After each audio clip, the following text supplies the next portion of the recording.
di situ sampai saat ini kita hanya melihat mana kawasan yang bisa kita kembangkan untuk dijadikan kawasan wisata.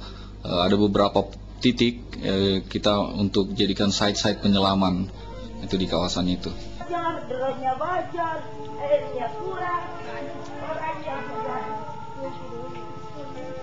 Makmur selaku Kepala Desa Saponda merespon positif program YARI yang mencanangkan kawasan kelola laut di daerah pemerintahannya. Dan karena merasa perlunya aturan untuk menjaga kawasan yang dikelola itu, maka pihaknya turut serta dalam pembuatan Perdes yang merupakan aturan rumah tangga Desa Saponda itu sendiri.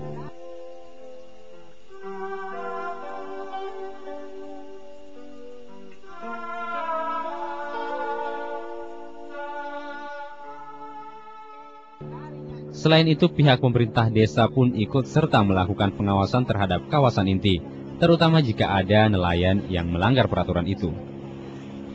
Di situ barangkali Pak, pada dasarnya adanya ini Perdes ini untuk mengacu kepada artinya yang melanggar. Tentu ada sanksi. Berupa apa itu Pak? Ya jelas kalau sifatnya mereka itu merusak, ya kita ajukan kepada yang berwajib. Karena sudah diketahui bahwa hasil musyawarah mufakat ini bahwa daerah ini adalah termasuk kawasan lindung yang perlu kita jaga, kita lestarikan.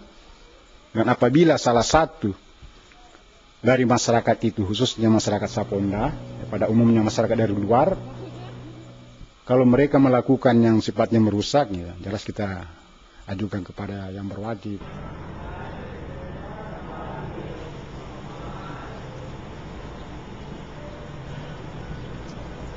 Sekedar peraturan desa tidaklah cukup untuk mewujudkan kelestarian terumbu karang di Desa Saponda. Untuk itu dibentuklah sebuah organisasi yang akan mensosialisasikan sekaligus mengawasi serta mengkoordinir kegiatan rehabilitasi dalam areal zona inti. Tentunya dengan melibatkan seluruh masyarakat Desa Saponda. Organisasi itu bernama Lestari.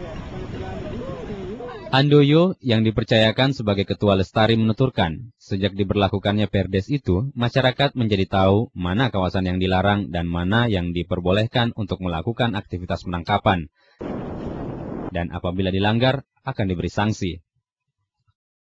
Terbentuknya nih kelompok Lestari ini, khususnya Lestari Lingkungan ini karena istilahnya dukungan dari teman-teman yang membawa itu dari khususnya Yayasan Bahari ini. Kalau kegiatan kita lakukan ini sudah menjelang kurang lebih 3 tahun.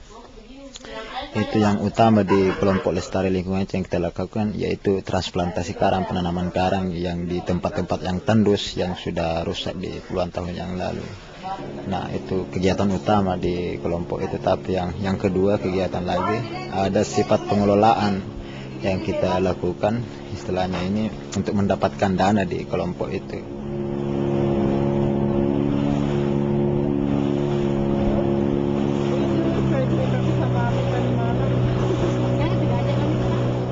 Nah, kegiatan lagi yang kita lakukan di kelompok yaitu adanya dalam bentuk kredit yang kita kelola untuk pengguliran seperti katakanlah contohnya katinting, pembelian katinting itu untuk keperluan anggota-anggota.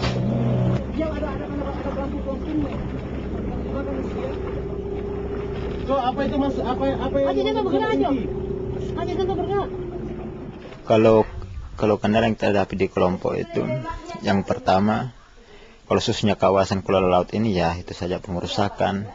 Tapi pengerusakan pelanggaran dilakukan oleh masyarakat ya, tidak terlalu berat, dan sanksi pun tidak terlalu kita berikan, hanya sanksinya itu berupa teguran.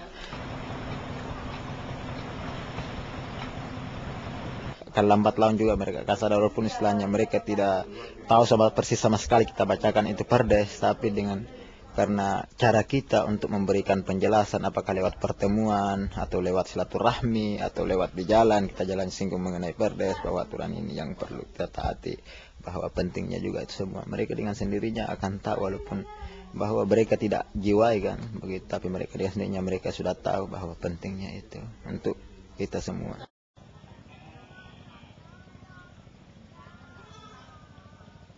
Meski terkadang mendapat kendala-kendala dalam proses pengawasan, tapi pihaknya terus berupaya maksimal dengan cara sesering mungkin mengadakan pertemuan-pertemuan dengan warga masyarakat untuk mengontrol kalau terjadi pelanggaran di dalam zona inti.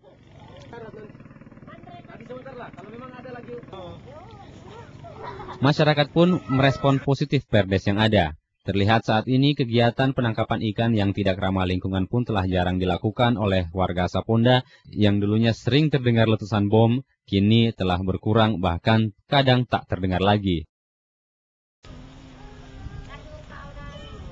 Dengan diberlakukannya Perdes tentang kawasan kelola laut tersebut, kini masyarakat memiliki pemahaman tentang pentingnya menjaga kelestarian ekosistem laut. Meski penghasilan mereka tak sebanyak ketika menggunakan bom, tapi mereka merasa senang sebab sekarang mereka tidak perlu sampai ke daerah perairan laut yang jauh dari tempat tinggal mereka untuk mencari ikan. Hanya di sekitar wilayah Laut Saponda saja mereka telah mendapatkan banyak ikan, dan lagi semua hasil-hasil laut yang telah dijaga nantinya dapat dirasakan oleh anak cucu mereka.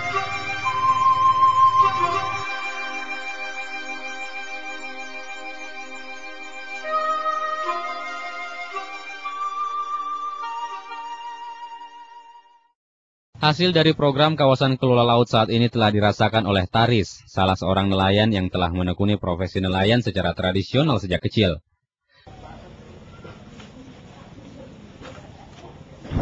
Dengan bermodalkan sebuah perahu dan pancing, setiap harinya ayah dari 4 anak ini menghabiskan waktu sekitar 3 jam dalam sekali melaut, dengan frekuensi 2 kali sehari, yaitu pagi dan sore hari.